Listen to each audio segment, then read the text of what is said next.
Ayra Jackson, 8 years old, curly ponytails with bright pink scrunchies, white school polo, navy skirt, pink light-up sneakers flashing red with every step, is half a block from home when she sees it. 3 corner boys she knows to stay away from are kicking in her front door. She hears her mom scream from inside.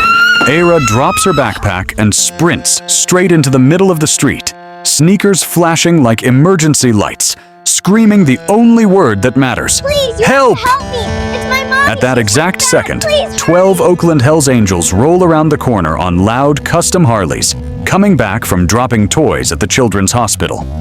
Leading them is Reaper. Long iron gray beard to his chest.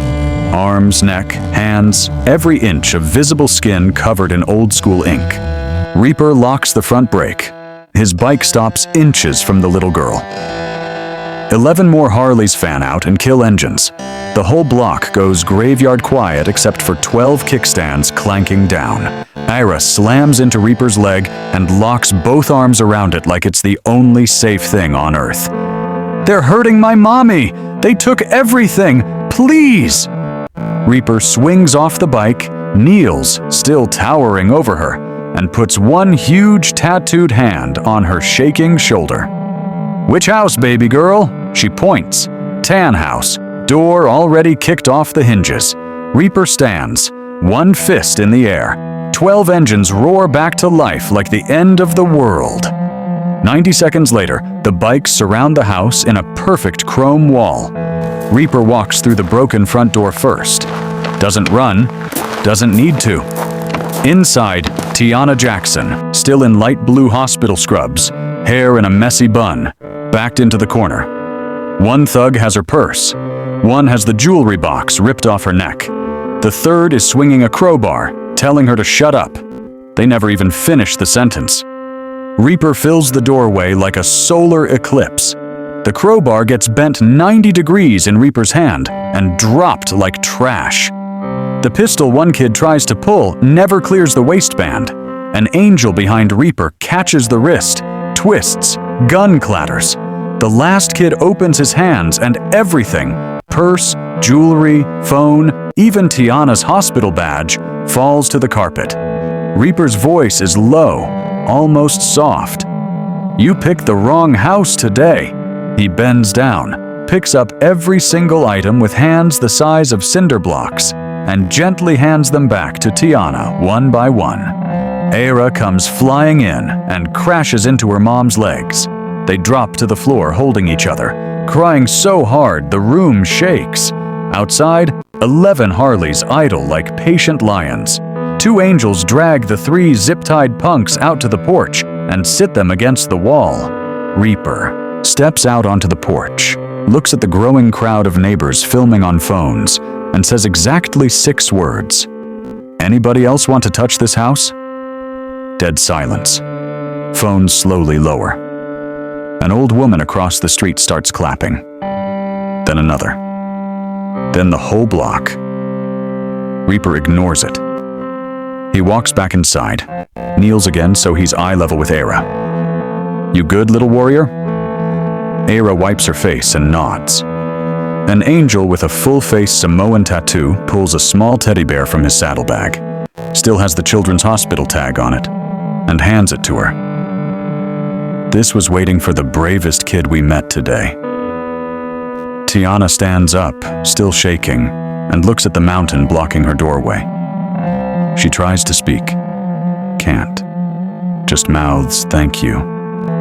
Reaper nods once. Then he does something nobody on that block will ever forget. He lifts Ayra up, sets her on the seat of his Harley in front of him, puts her tiny hands on the grips with his massive tattooed ones. Her pink light-up sneakers flash against the black fender. He fires the bike up, gentle, slow rumble, and lets her twist the throttle just enough to make it growl. The whole block cheers.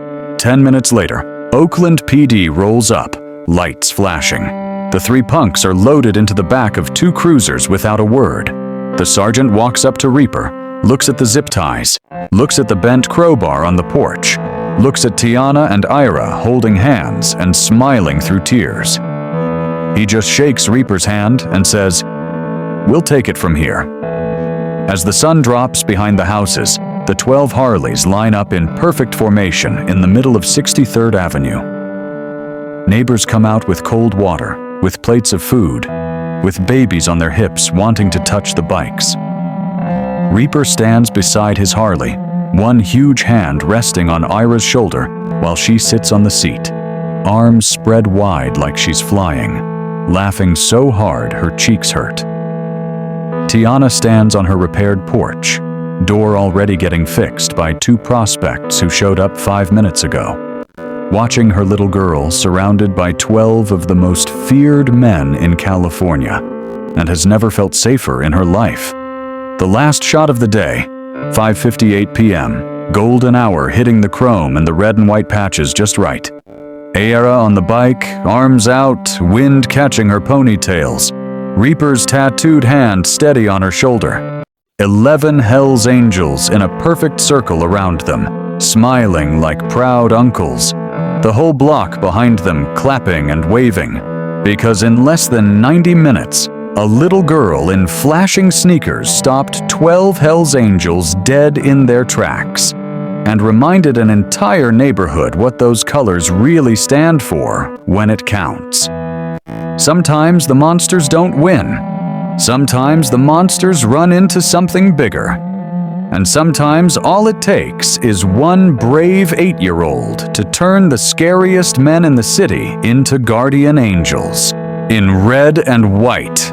Type 81 forever in the comments if this hit you. Look after the kids on your block, and never judge a book by its cover.